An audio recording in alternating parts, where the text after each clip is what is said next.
You're listening to sermon audio from Christ Church, Grande.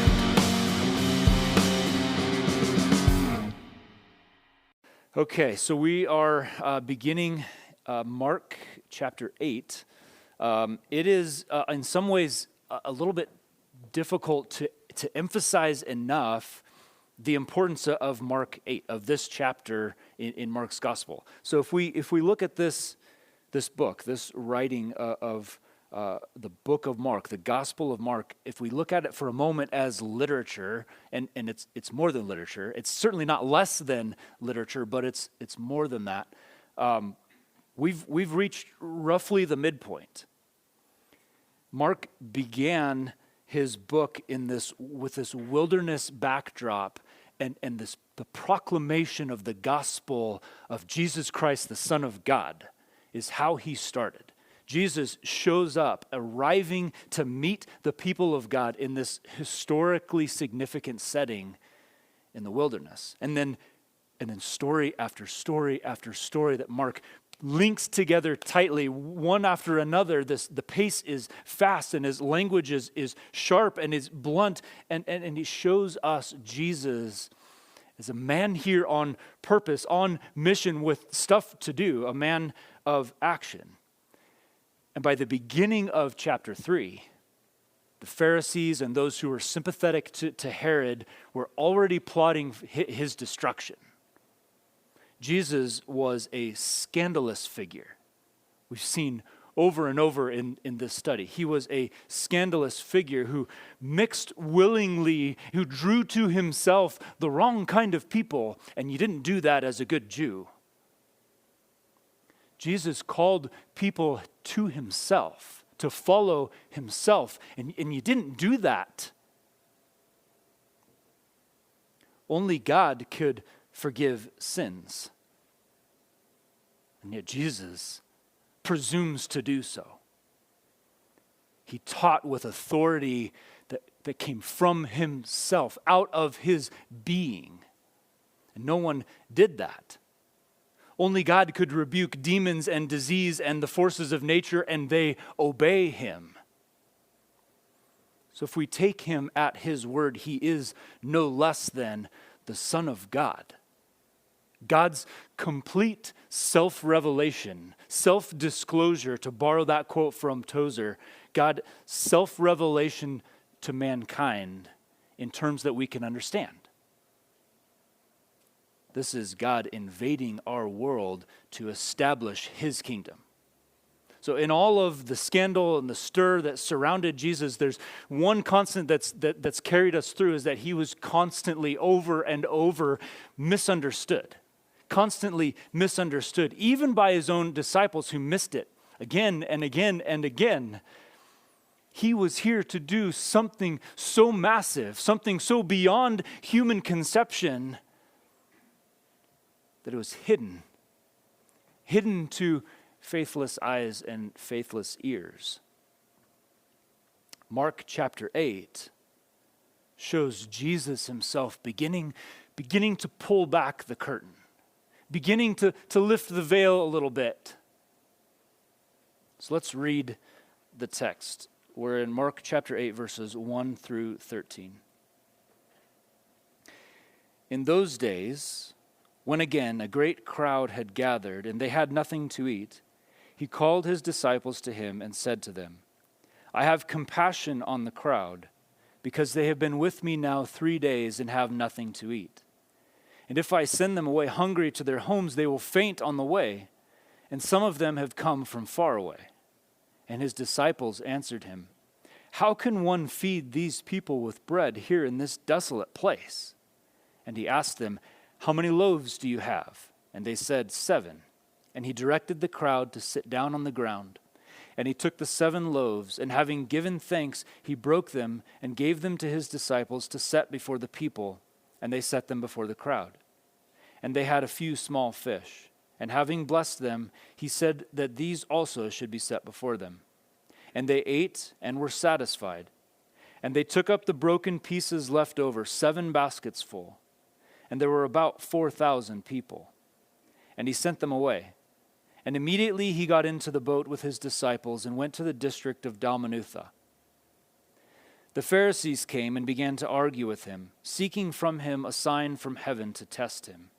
And he sighed deeply in his spirit and said, "Why does this generation seek a sign? Truly I say to you, no sign will be given to this generation." And he left them, got into the boat again, and went to the other side. The first story seems somewhat familiar, right? It seems like maybe we've heard this one before. Jesus in a desolate place with a crowd of people that don't have food, and he multiplies bread and fish, and they all eat. It seems like we've heard that one before. So before we dig in very deeply, just to address that, there has been historically among scholars some dispute about this, that maybe perhaps Mark is just sort of repackaging the feeding of the 5,000 from chapter 6, and he kind of repackaged that story over here in chapter 8, kind of a different setting, changed a few details, like some really crappy sequel movie or something. But there's remarkable similarities in some of this, but there's too many differences. There's too many specifics. There's so much that is different here. So I'm not going to run down all of the scholarly reasons and the history and the language, all of those things, but we should read this the way Mark wrote it. Suffice to say, we should read this the way Mark wrote it, as a separate event in a different place among different people for a different reason. This is one of the many instances we've seen in Mark where he records a story of Jesus' ministry, and the Spirit of God then working through Mark, through his own vocabulary and word choice and writing style, and then he stacks up or pairs it with another story that gives us a contrast to show us. Mark has proven himself to be a brilliant storyteller to show us Jesus in action, this God who became man and is active in our world. So to pull just a little bit in from last week to set up again the context and the setting here, Jesus has been primarily in Gentile territory. Beginning in chapter 7, verse 24, he headed north up through Tyre. Then he continued north up through Sidon, and this big 120-mile round trip, roundabout journey to get to the east side of the Sea of Galilee, which is where he is here. And scholars, historians have tried to chart this out in the time frame, and as much as 8 months on this journey that he's been traveling in non-Jewish lands, historically pagan lands. Out of those 8 months, Mark records 3 stories. The first is this desperate woman in chapter 7 with a bad reputation. And she's the first person to understand one of Jesus' parables, to understand what he's trying to teach through his parable, and demonstrates this simple, humble kind of faith by entering into the parable that Jesus is teaching, seeing her place in it and trusting in the abundance of Jesus and trusting in the orderliness of a sovereign God. And her daughter is delivered from unclean spirits. Then last week we looked at the deaf mute man, hopeless, outcast, separated. There's a few people that love him, that bring him to Jesus, but he's unable to even ask for help and unable to hear. And Jesus leans in close, draws him aside, responding with visible compassion. And Mark then subtly, in his own way, in his own style, just beautifully showed us Jesus as the Lord that Isaiah wrote about. The mute will sing and dance, and the rivers will flow through the desert, we read from Isaiah. So there's a day coming. There's a day coming when that gut-wrenching sigh that Jesus showed this man, the compassion that made him gasp deeply, there's a day coming when that wouldn't be necessary anymore. When the Lord would arrive and begin to undo the curse. And then this week, Jesus miraculously feeds another crowd, this time in Gentile territory. And then he faces immediate opposition from his own people. From that 8-month journey, Mark records just 3 stories, just 3 events, and that tells us something. This should help us in the way that we approach Scripture of what's actually here. Why is it here? What did Mark, as the author, want us to see? He's more concerned about us, about his readers seeing Jesus for who he is than just telling us a bunch of things that Jesus did. He wants us to know him, to draw near to Christ, the person of Jesus. He's more concerned with that than just telling us some things that Jesus did. So this week, this pair of contrasting stories, one on the east side of the Sea of Galilee in Gentile territory, one on the west side when he returns to his own people, these stories begin to pull back the veil. They begin to open the curtain a little bit on what Jesus is here for. We get a chance to see from this what faith looks like and what it doesn't.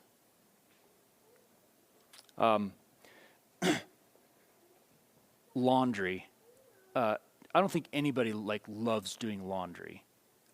Laundry is one of those things, for me, it seems like I have this tendency to try to stuff things into the washer, and somehow or another, something gets messed up.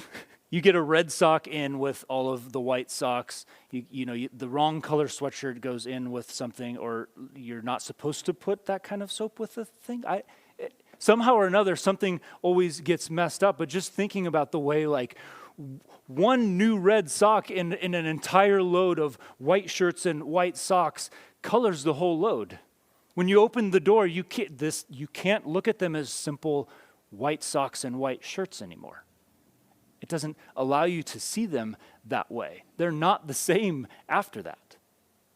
There's a similarity in this study of Mark that as Mark is telling of Jesus' life and ministry, one of the things that keeps this exciting continually is each week it's like, what am I going to find in here? What am I going to see that begins to color this whole story? So you study the passage, and I read some scholars and commentators and historians and look and try to learn from them on the grammar of the original language, and look at the structure and the repetition and the setting, and looking for how is Mark going to show us Jesus in a grand way again.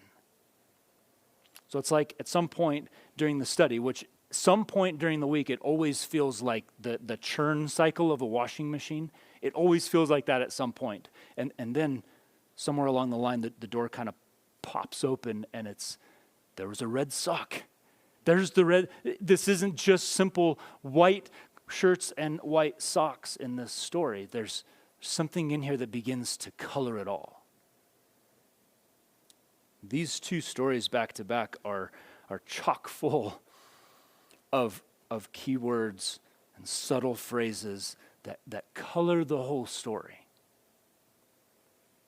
It shows us Jesus in a much grander way than just the simple facts. This is a story of a miracle, a grand miracle in the Gentile wilderness. It certainly is that, but it's also more. This is a story that's contrasted by religious opposition to Jesus again, but it's certainly more than that.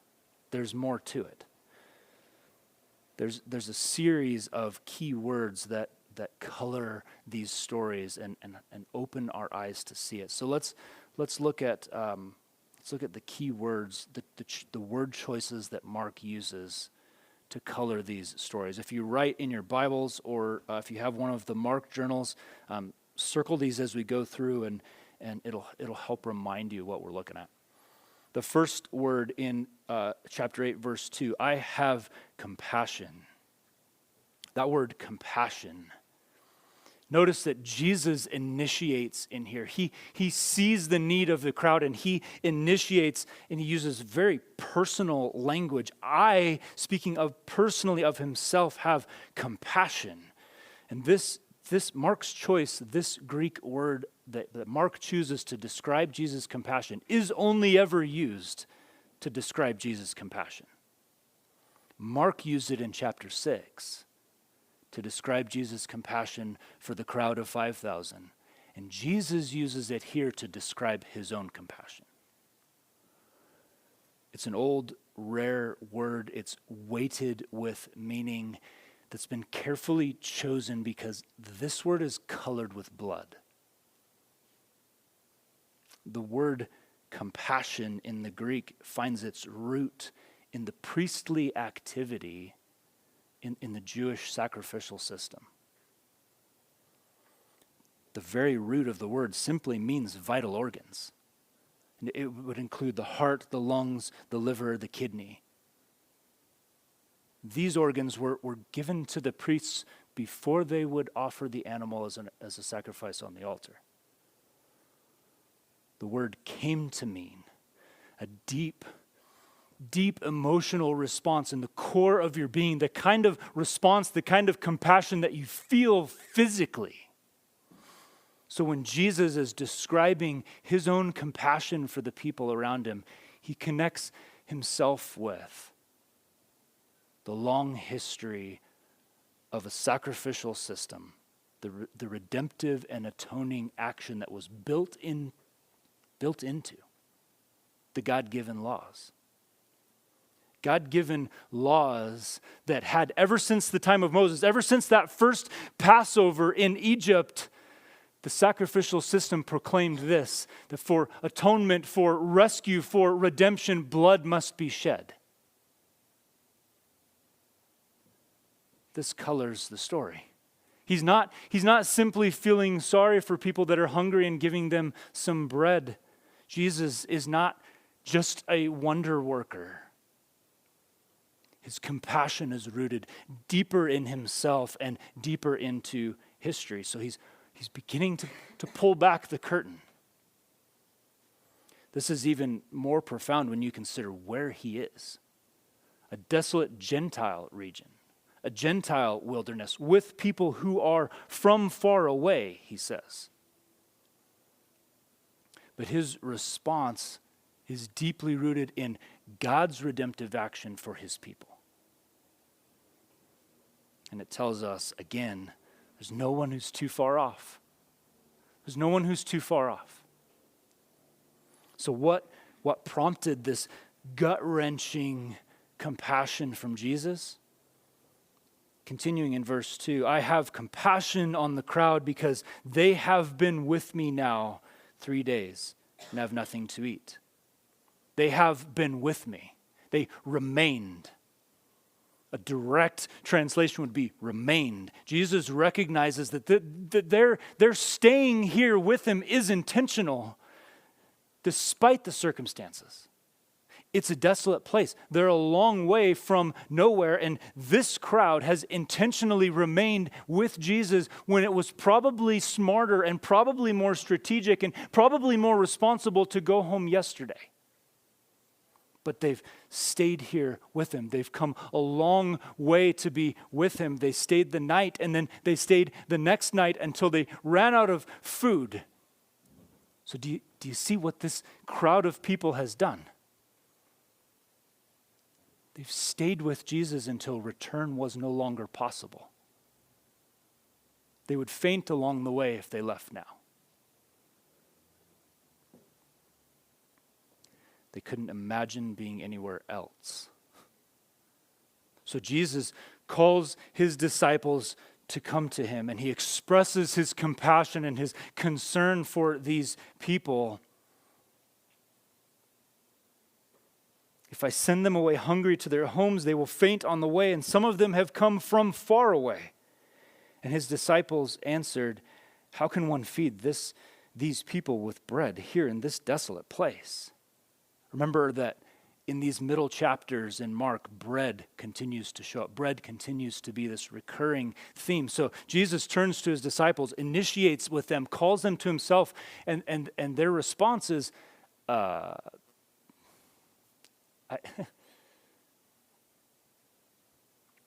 don't know if you noticed where we are, but we don't have bread for this many people. There's no way that this could be done. As a side note, and this gets us to our third key word, but as a bit of a side note, this has been historically the primary objection to this story is surely the disciples remembered Jesus doing this before. Surely they would have remembered that he had done a miracle like this before. So it seems silly that they wouldn't remember this.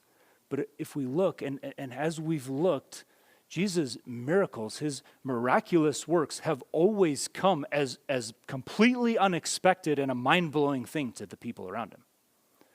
So I think in here, there's an honest, just in the moment response from the disciples. They've been out there for 3 days too. There's been quite a lot of time that's passed since chapter 6, really, if you look at it. They've been out there that literally the question they ask is, who can possibly feed this many people? The third key word is satisfy. In verse 4, in the ESV, it's translated, how can one feed this people with bread? The core root in there is satisfy. How can one feed enough, feed to satisfaction? How could someone feed until full this many people in such a far away, desolate place? And then if you jump down to verse 8, and they ate and were satisfied. This connecting point colors the story. This is no less than a miracle. There's no doubt about that, but it's more than. This story answers a massive existential question. We're out here on our own in a desolate place, in the wilderness, in the desert, in a foreign land, far away from home, with people who are from far away, with people who have always been from far away. There's no rivers out here. There's no cropland out here. There's no marketplace out here. In a world that's been dried up by the curse of sin, among people long ago cast out of the garden, people who are a lot more like us than not, Mark invites us to ask that question. Who can possibly satisfy? Who can possibly satisfy our hunger and our thirst and our longing? The story of a miraculous feeding in the desert, colored with key phrases, makes that answer self-evident. Who can satisfy? Jesus, only Jesus. He's the one who then acts to answer that question.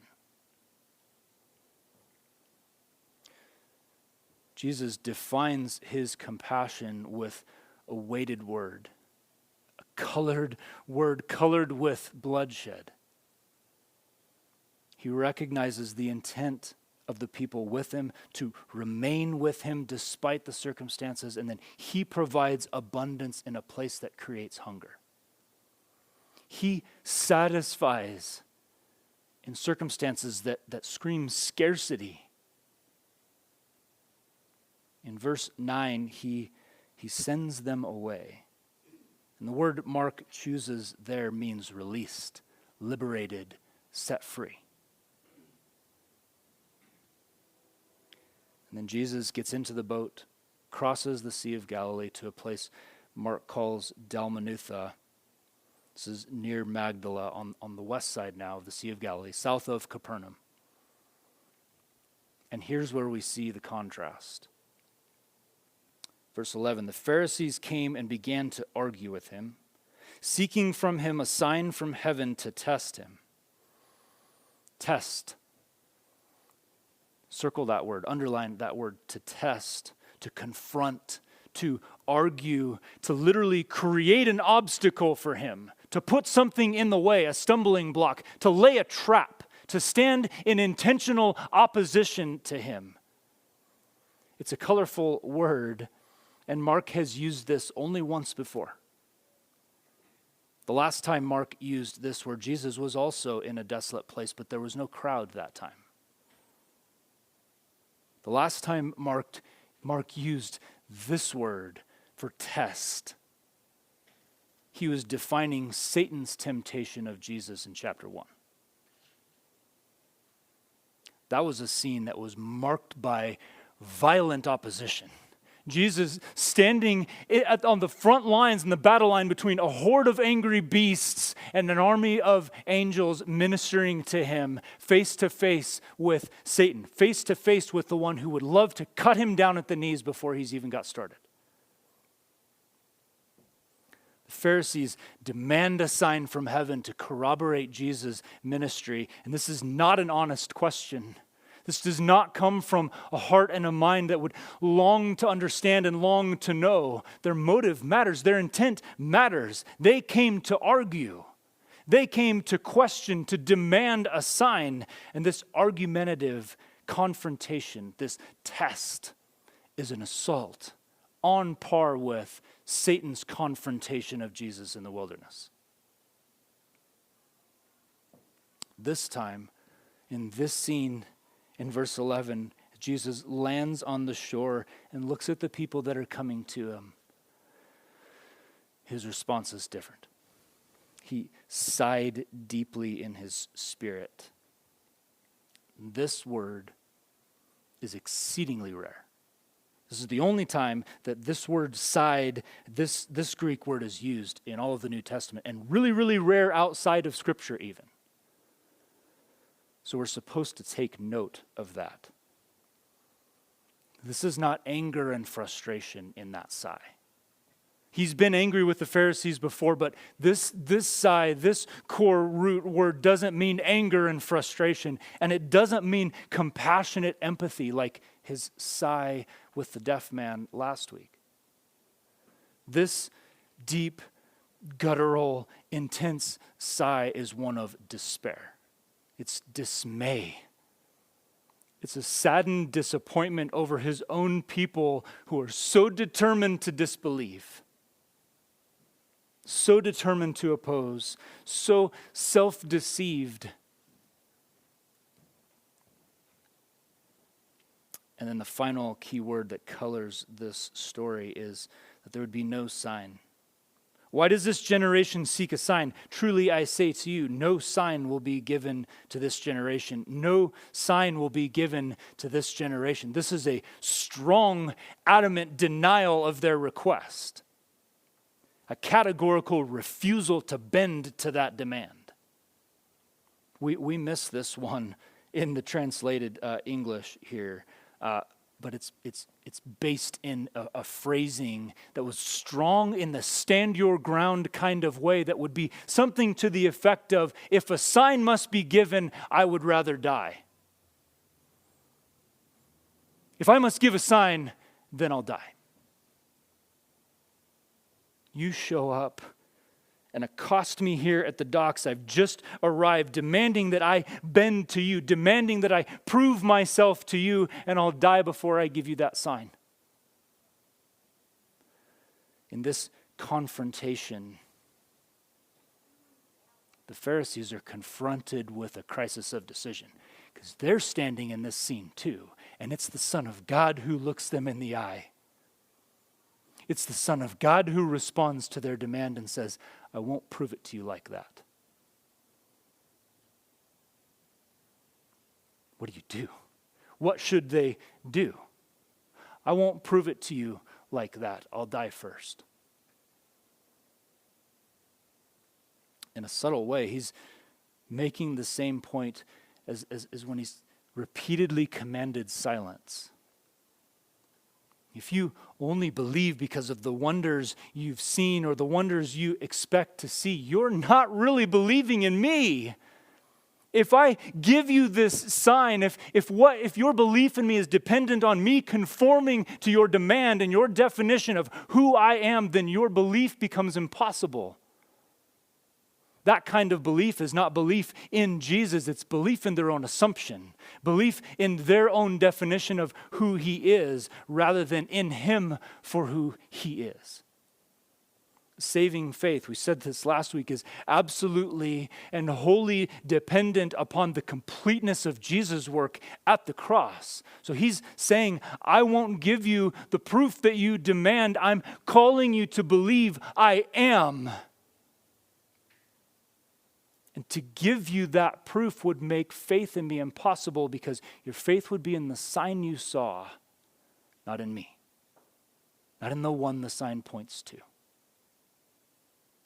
And the last verse, 13, is sobering. He left them, got into the boat again, and went to the other side.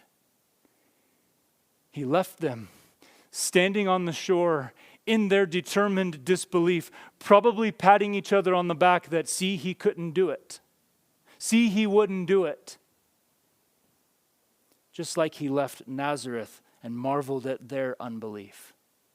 The evidence has already been demonstrated. The proof has already been shown in his personal presence on earth. The demand for a sign becomes a sign itself of their disbelief. And the way Jesus denies their demand, I'd rather die than give you that sign, becomes a promise. Saving faith is absolutely wholly dependent upon the completeness of Jesus' work at the cross. I won't meet that demand for you, but I'll die even for you. And maybe you'll believe when I walk out of the grave. The curtain is being pulled back. We're beginning to see. Jesus is beginning to reveal more clearly who he is and why he's here. Mark's gospel has always been focused on faith. Following Jesus has been the most common way that Mark has expressed it. Following him, to be close to him. Following Jesus in order to be with him, to remain with him.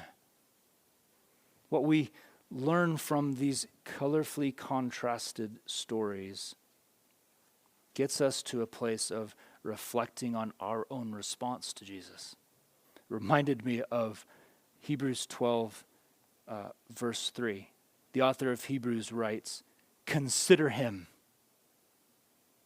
Speaking of Jesus. "Consider him who endured from sinners such hostility against himself, so that you may not grow weary or faint-hearted." Consider him. Turn your mind and your eyes and your heart towards him who endured such hostility from sinners, so that you may not grow weary and faint-hearted.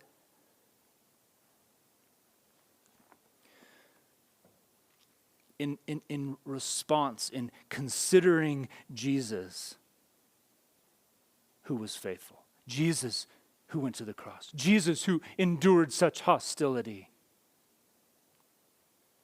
What we see in these stories is that faith remains with Jesus even in the desolate places. Even when it's unpopular. Even when it doesn't seem to make sense. Content in his presence. That you may look around at the desert landscape and then look at the presence of Jesus and say, where else would I go? Where else would I go? I'll remain until return is no longer possible. Faith trusts that Jesus knows your highest needs. He knows them. He sees them as the only one who's capable of satisfying them. The question the disciples ask, who can satisfy this people with bread in such a desolate place, is the type of question that we all still ask today. Is this it? Is this all there is? It seems like there should be more. It seems like this all falls short. It seems like no matter what I get or where I go or how much, it's never enough. Who can satisfy? And that only has one answer. Jesus. Only one answer to those kinds of existential questions.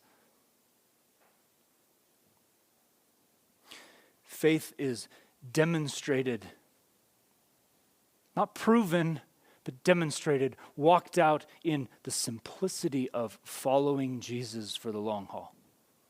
Not by signs and big moments, not just in the big moments, but following Jesus in the long haul.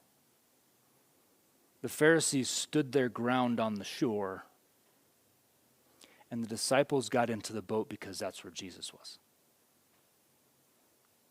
So in considering the direction and the posture of your heart, where are you facing? Where are your feet? What direction are you pointing? Is your faith dependent on the big moment thing or demonstrated by the direction your feet are pointed towards Jesus and where he's going? The invitation for some is to finally bend your knees in faith. There's sort of an enacted parable in that final scene. The act of following Jesus, demonstrated by the disciples who turn their back against the shore as they turn their face towards Jesus and follow him into the boat. Repentance and belief acting simultaneously, and this has been Jesus' message since chapter 1, verse 14. Repent and believe. If you're turning towards him, you're turning your back to the shore, getting in the boat, and if he's going to a desert place, okay, I'll go with him. If he's going out into that storm, okay, I'm just going to be with him. I'm going to be in the boat with him. If that's where he's going, that's where I'm going to go. And he may refuse to answer all of your questions, and you're confronted then with that same crisis of decision. It's the Son of God who leans in, who looks closely, who draws your heart and says, I won't prove it to you that way, but I died on the cross and rose again for you. He knows your desperate circumstances and knows what you and I know in the deepest core of us, in those quiet, dark moments that I don't have what it takes to get out of this cursed place. I don't have what it takes to get out of here on my own. It requires rescue. It requires redemption. It requires one who comes in to save. And the Son of God says, I won't prove it to you the way you want, but I proved it to you on the cross. But I went to the cross for you, but I died for you, but I rose for you. So follow me. So follow. So turn towards me.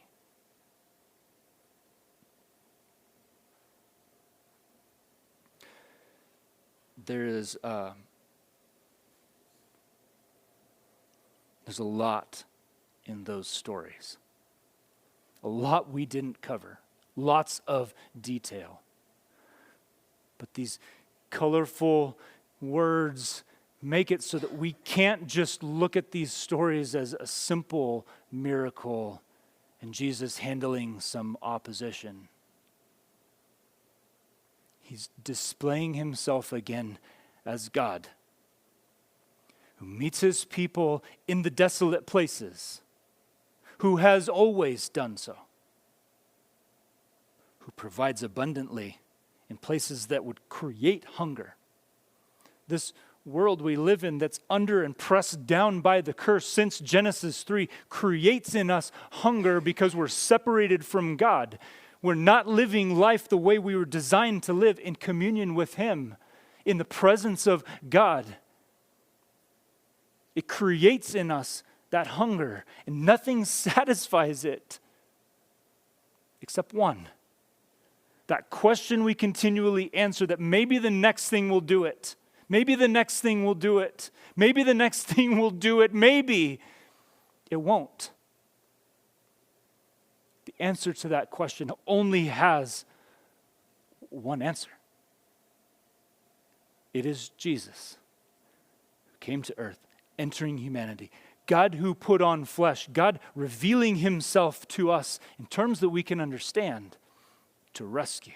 That his compassion for you in your place where you are right now in life is deep and guttural and connected to all of redemptive history as God is rescuing people to himself.